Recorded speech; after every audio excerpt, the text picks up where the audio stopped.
अस्सलामुअलैकुम। मोहम्मद अज़हर सिद्दीक अपने programme political diaries के साथ हाजिर खिदमत है।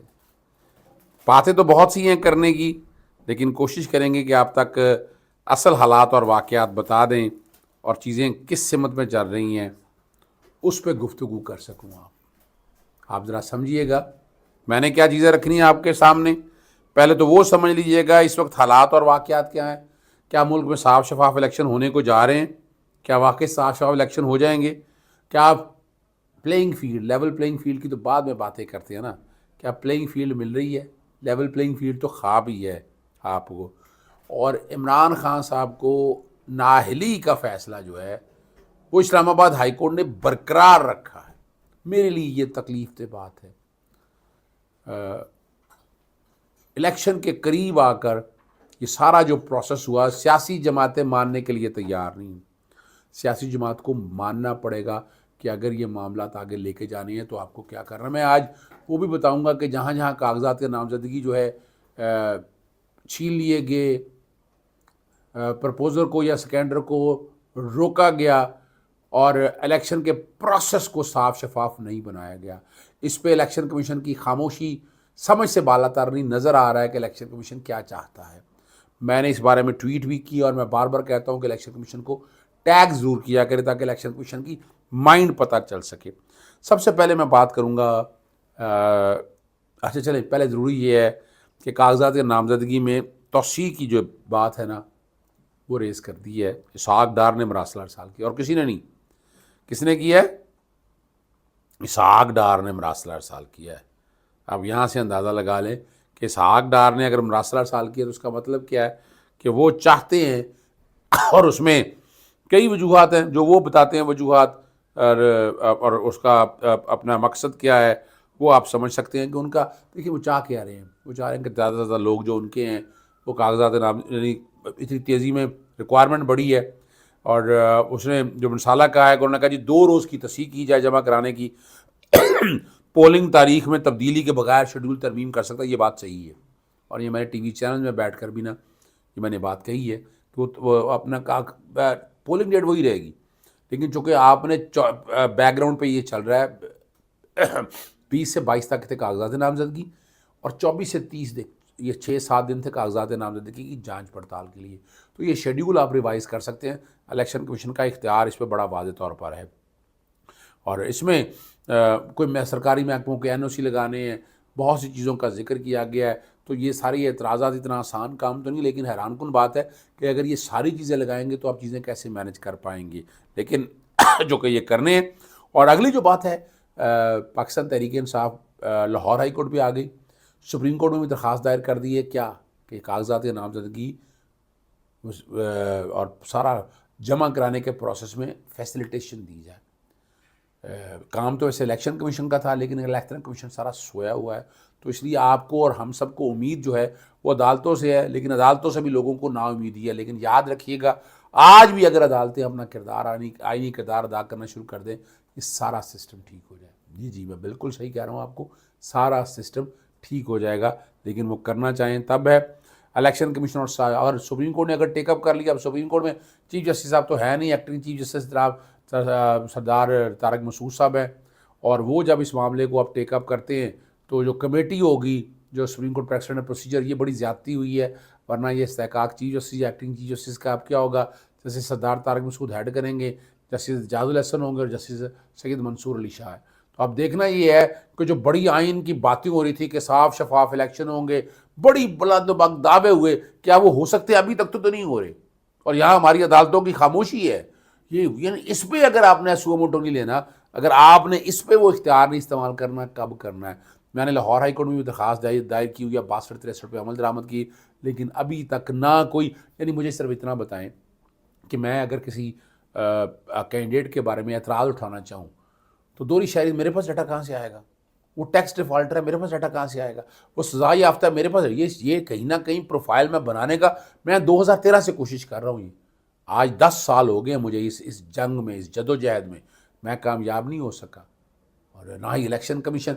मैं लिखता हूँ, यानी इंडियन सुप्रीम कोर्ट तो इस हद तक चली गई कि उन्होंने तो कह दिया कि जितने मुजरम हैं उन सब का बायोडाटा बना के, और अगर इलेक्शन कमीशन डाटा नहीं इकट्ठा करता तो तौहीन अदालत की कार्रवाई शुरू होगी।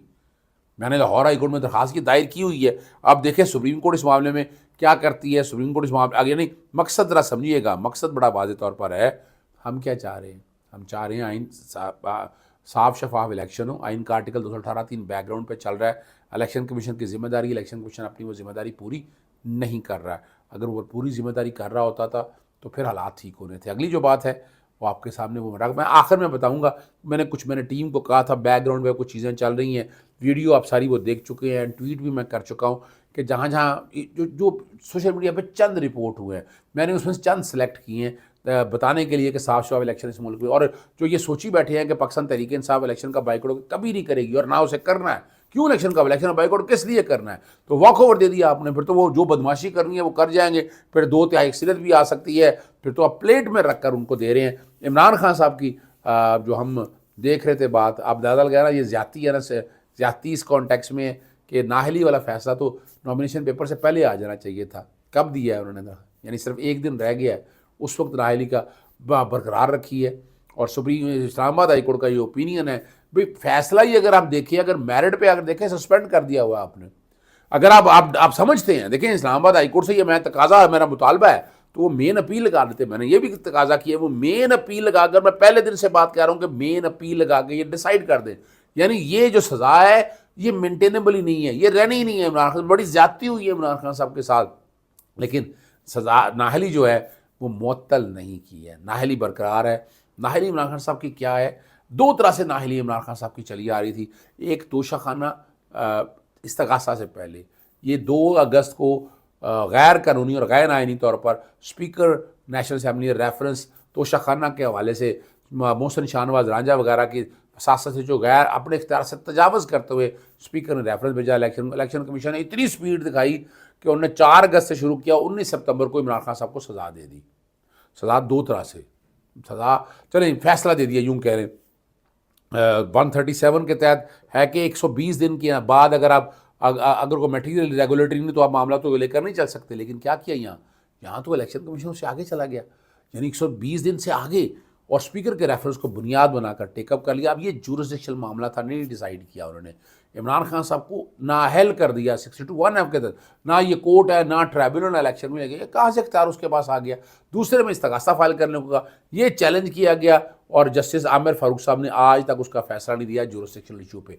और दूसरा पोर्शन था इसका ये था कि इस्तगासा चलेगा। इस्तगासा चला इस्लामाबाद हाई कोर्ट के ऑर्डर के मुताबिक। उसमें जुरिसडिक्शन के जो हमायूं दिलावर वाला मामला है वो भी डिसाइड नहीं किया। ये ज्यादती देखें ना, ज्यादती दर ज्यादती देखें क्या है, वो जुरिसडिक्शन वहाँ भी नहीं डिसाइड किया इस्लामाबाद हाई कोर्ट, अल्टीमेटली वहाँ सज़ा हो गई। यानी जुरिसडिक्शन मामला आज तक पेंडिंग रहे, फिर सज़ा सस्पेंशन फौरी तौर पर होनी थी, एक टाइम लगा 5 अगस्त से। उसके बाद इमरान खान साहब को गिरफ़्तार कर लिया गया, फिर ज़मानत कबल गिरफ़्तारी सारी वो खारिज हो गई। फिर उसके बाद एक पूरे का पूरा प्लान के साथ साइबर का केस, बाकी केस, नैब के केस इमरान खान साहब के ख़िलाफ़ कि ये बैठ नहीं रहा, ये झुक नहीं रहा, ये मुल्क से बाहर नहीं जा रहा। लेकिन इमरान खान साहब खड़े रहे और अल्टीमेटली अब जब सज़ा सुना दी आपने देखा, आपने किस तेज़ी से सुनाई थी आपने, ना एविडेंस लीड करने की इजाज़त दी गई और वो फिर चैलेंज किया गया। उसमें पहली एक हद तक लोग वकीलों की गलती है, गलील वकीलों की गलती का इशू नहीं है। यहाँ तक सज़ा सस्पेंशन की हद तक बात की थी, नाहली भी साथ थी, नाहली भी साथ सस्पेंड करनी चाहिए थी। अदालत का इख्तियार है, अदालत के सामने जब बात आ गई है, सज़ा सस्पेंड कर दी नाहली में वो तरमीम की दरख्वास्त दी, अदालत ने कह दिया कि नहीं, अदालत को तो देखे ना, पैनामा फिशाई देखना है, आपका फंडामेंटल राइट आर्टिकल 17 मुतासर हो रहा है इस हवाले से। यानी वो जो सजा सुना के आपने फंडामेंटल राइट इमरान खान साहब का बंद कर दिया है। अब 3 जगह से इमरान खान साहब ने इलेक्शन लड़ने का ऐलान किया है, लेकिन तीनों जगह से अब नाहली बरकरार है। वो कागजात नामजदगी वसूल करेंगे, उस पर एतराज़ात आएंगे, वो कागजात नामजदगी और मुस्तरद कर देंगे, उसके अगेंस्ट आप आगे जाएंगे। लेकिन ये आपके पास इतनी बड़ी हर्डल है और इसमें मुतालबा और मुतकाज़ी हूँ मैं इस्लामाबाद हाई कोर्ट को, दरख्वास्त भी दी जा रही है कि इस वाले मामले को फौरी तौर पर लगाकर फैसला किया जाए ताकि इमरान खान साहब की जो ये नाहली है, ये गैर कानूनी है, ये ख़त्म हो सके। शेख रशीद साहब, अब जो बात बड़ी वाज़ेह तौर पर जो है जावेद हाशमी साहब ने भी उस्मान डार के वालदा के हवाले से तशद्दुद हुआ, उसमें उनके इंक्वायरी का मुतालबा किया है। मौलाना फजलुर रहमान ने जो है ना 2 नशिस्तों पर इंतखाबात लड़ने का ऐलान कर दिया है, बलूचिस्तान और खैबर पख्तूनख्वा से कौमी असम्बली की।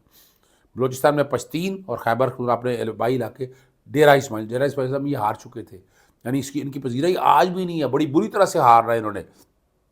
और स्पीकर राजा उन्होंने 3 कागजात नामजदगी हासिल कर लिए हैं। कौमी असम्बली के हल्का ने 52 के लिए बड़ी बुरी तरह से हारेंगे। शेख रशीद साहब ने पिंडी 4 में 2 हलकों से कलम और दवात के पर इलेक्शन लड़ने का ऐलान किया है। और उन्होंने परवेज़ लाई के जो PTI के सदर हैं, दोनों हलकों में हमायत और सपोर्ट परवेज़ लाई का शुक्रगुजार हैं। PTI मेरे मुकाबले उम्मीदवार नहीं लाएगी, PTI का चिल्ला काट के आया हूँ, मगर नस्ली और असली हूँ, कभी किसी के खिलाफ बयान नहीं दिया और ना ही प्रेस कॉन्फ्रेंस की किरदार कशी की, मैं कभी गद्दारी नहीं करूँगा। और यहाँ जो अच्छा एक मजाक बैठ के ना एक लीगी रहनुमा ने यानी बेवकूफ़ बनाने के लिए गाड़ियाँ, जायदाद और दीगर असासे जो हैं वो नवाज शरीफ के नाम कर दिए हैं। और ये इंकशाफ नवाज शरीफ ने खुद क्या कहना चाहते हैं आप, क्या कहना चाहते हैं आप? आवाम नहीं चाहती आपको, अच्छा नहीं लगता आपको, और यहाँ बैठकर आप तहरीर पढ़कर बताएं ताड़ियाँ मरवाने के लिए कि आपको पता नहीं बड़े पॉपुलर हैं। पॉपुलर मामला जो है ना आपकी हद तक ख़त्म हो गया है आखिर। और मैंने आपको बता दिया कि नाली वाला मामला सुप्रीम कोर्ट में तोशाखाना वाला इमरान खान साहब चैलेंज करेंगे और मेन अपील अगर लगा दी जाए तो वहाँ मामला वैसे ही ख़त्म हो जाएगा। आखिर में मैं आपके सामने रखना चाहूँगा जो कागजात नामजदगी के हवाले से जो वाक़े हुए हैं, वो वीडियो तो आपने देख चुके हैं, लेकिन मैं आपके सामने वो रख देता हूँ।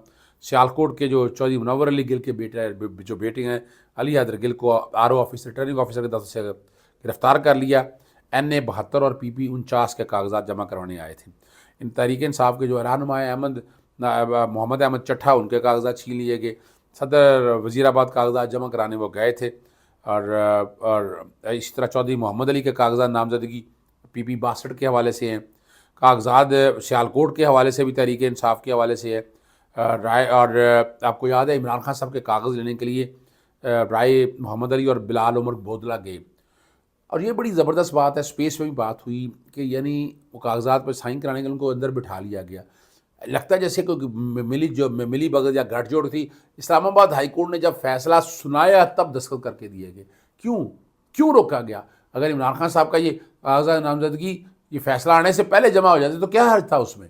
लेकिन नहीं ना, वो बाकायदा उस पर मोहर लगा के ताकि कागजात नामजदगी जमा करवाने में मियाँ वाली में अलहदा जमा कराए जाएंगे, लाहौर में कागजात नामजदगी अलहदा जमा कराए जाएंगे। और जो कुछ है आप सब ने देख लिया, एक एक चीज़ रिकॉर्ड पे आ चुकी है। इसी तरह मलिक शफकत अब्बास ने भी कहा है, विहाड़ी के हल्का PP 234 साहब ये फ़खर इकबाल साहब के भाई हैं, बाकायदा इन्होंने मुझे तब सबूत भी सारे भेजे। रिटर्निंग हमाद रज़ा जट एडवोकेट थे, उनको अगवा कर लिया गया। यानी अब क्या ये ज़्यादती हो रही है, और फाइल भी साथ ले गए हैं। आप अंदाज़ा लगाएँ, गुजरांवाला से भी साबका मियाँ तारक महमूद जो हैं और वोकला और देखिए यहाँ 2 बातें मैंने आपके सामने कही थी और ट्वीट दोनों बैकग्राउंड पे वो चल रहे हैं। पहली स्टेज के ऊपर तो कागजात नामजदगी संभाल के रखे, जान से ज़्यादा अजीज़ रखे, 2 ट्वीट मैंने किए थे, कल भी किए थे, वो दोबारा बैकग्राउंड पे। इसी तरह जब कागजात नामजदगी जमा भी हो जाए तो कल आप पे प्रेशर डाल के आपको टिकट मिल जाए, कल आपको बिठा ना लिया जाए, अगवा ना कर लिया जाए या प्रेस कॉन्फ्रेंस ना कर लिया जाए। इन सारे मामला को लेकर आपने चलना है और जंग लड़नी है। इजाज़त चाहता हूँ। अस्सलाम वालेकुम, अल्लाह हाफ़िज़। पाकिस्तान जिंदाबाद।